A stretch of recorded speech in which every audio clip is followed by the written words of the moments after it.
America's doing. Now that the president has come out and said that you must wear your hood, that you cannot be in business casual clothes with a tiki torch, because that does not represent everybody. Wear your hoods. Welcome back to America. All right, this is not what this is about. We're going to stay on topic, which is opposition, because that was near and dear to my heart with the opposition topic, right? I talked to my grandfather just briefly today, and and I didn't even mention a lot, but like he said, you have to get over it. You got to get over it, or you got to go around it. Just don't go under it, because there's always going to be something that's pushing you and pushing you under, and it's just that simple. But there must be a system in place for you to be able to do that. One of the things that I do, like I said, is I read. And I spent my whole weekend decluttering, and I read this book. Now, the book doesn't really matter like all that much, right? But what was so interesting to me is that she spent 135 pages out of 202 pages telling her Harpo story. Now, I have another sister. Her name is Tasha. Y'all don't know her. And we always talk about the Harpo story. The Harpo story is that part of The Color Purple when Oprah goes, and all my life I had to fight. And then she goes over and telling you everything that she had to fight. That for real is opposition, right? But the unfortunate part, and I hate to break hearts here, is that nobody cares about your Harpo story. That is why people can sit down and watch the news for hours and not do anything, not take action towards anything, because it's not about the bad news that really makes people call to action. People really want to feel inspired, motivated, more energetic. There's very few people who are going to take action based on something that needs to be taken care of in somebody else's life. So you have to develop the tools that are for your life. This book was very interesting, that this lady spent that many pages telling her Harpo story. And she did have a lot of things against her.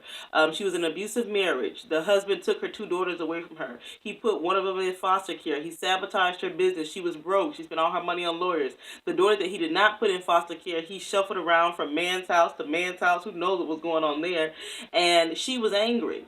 She was angry, and at the end of it all, she got one of the daughters back because something happened in foster care and the family just didn't want the daughter anymore. Just come pick her up. After she had spent all this money on lawyers, and then she could just easily come pick her daughter up. And then the second daughter was because the man was on his deathbed and he had got remarried, and his second wife wanted all the inheritance. Talk about a slap in the face. After you take my daughter and you traumatize her by shuffling her from house to house, and at the end of it all, you don't want her, and then neither one of the daughters get any of his inheritance, as he is a wealthy man. What was interesting about the whole book, though, because I was like, well, what is she going to talk about? Well, how is she going to resolve this?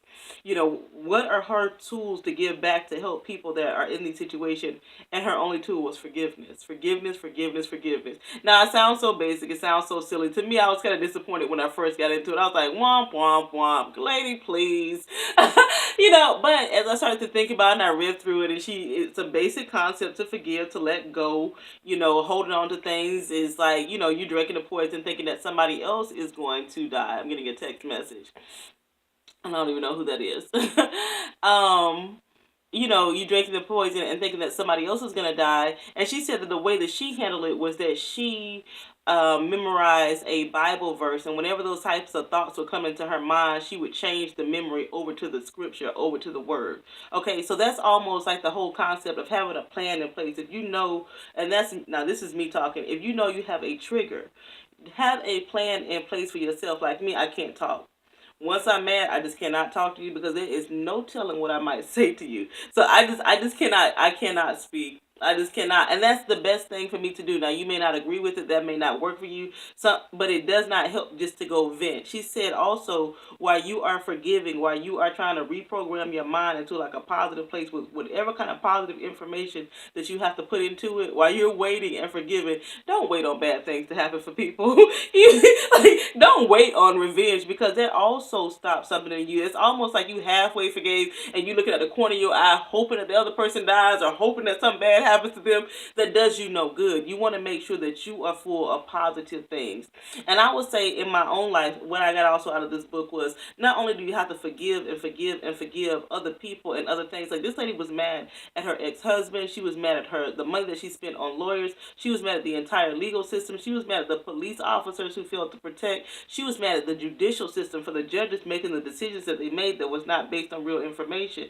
And that's a lot to be mad at. And that's a good way to look at it, because sometimes when you're going through things, it's not just one thing. It's layers and layers upon things that you may not even know that you are so angry about until something comes up. Just like, I'll tell you a real life example. Like sometimes when you're on Instagram and different social medias, and you'll see like this really independent lady doing fabulous things, and all of a sudden she puts some kind of just tweet or whatever out there just saying, if you can't do this for me and you can't do that for me, it's like, whoa, you are so lucky to be able to do it for yourself. You don't have to stoop down to their level with the can't do's and don't do's. Like, that doesn't really elevate you in life.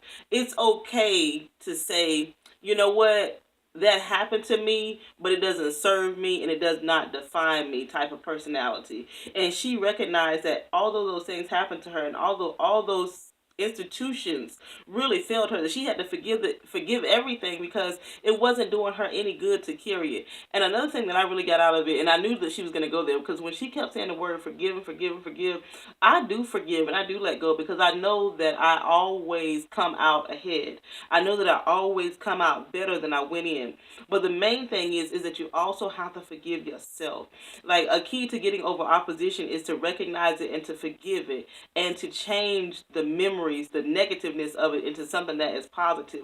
Whether you do that by replacing it with motivational speaking, or working out, exercising, or just trying to come out with a solution, a resolution to something, instead of letting it take you under. While you're doing that, make sure that you forgive yourself too, because that's like the hardest thing to do, and that's what really keeps you down the longest. Like me, I'm just talking about me. When I'm angry, I feel lied to. Ooh, in a way where I just cannot explain. I feel lied to. I feel misused, and it makes me feel negatively about myself. Like, then it makes me feel like, am I the fool? Do I have fool written up? And then it brings out all of that kind of negativity. So it's kind of like, while you are forgiving the situation and forgiving others, you have to forgive yourself, and you must. It is in your best interest to have a system and a structure put in place so that when opposition does come to you, that you can kind of switch it. Know what you know when it concerns faith, and when it concerns your capability and what you can do with what you have, with your own resources. And I do like to be practical, right? Because sometimes it's not all about faith. Let's just say, we can just don't say, let's just say you're having issues on your job. No, that's not the last job. No, that's not the only job in America. They have jobs everywhere you look. Now, I don't know if you're going to McDonald's or Burger King, but that's a job too.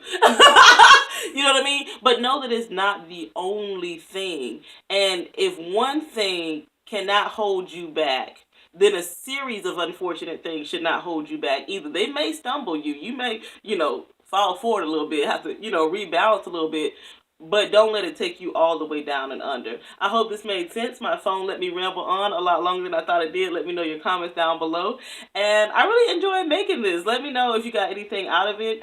But nobody likes a long carpo story. You got to come up with a resolution. You got to survive. My grandfather's like, you're not going to like what I got to say, but this world is not for the weak. This world is not for the weak.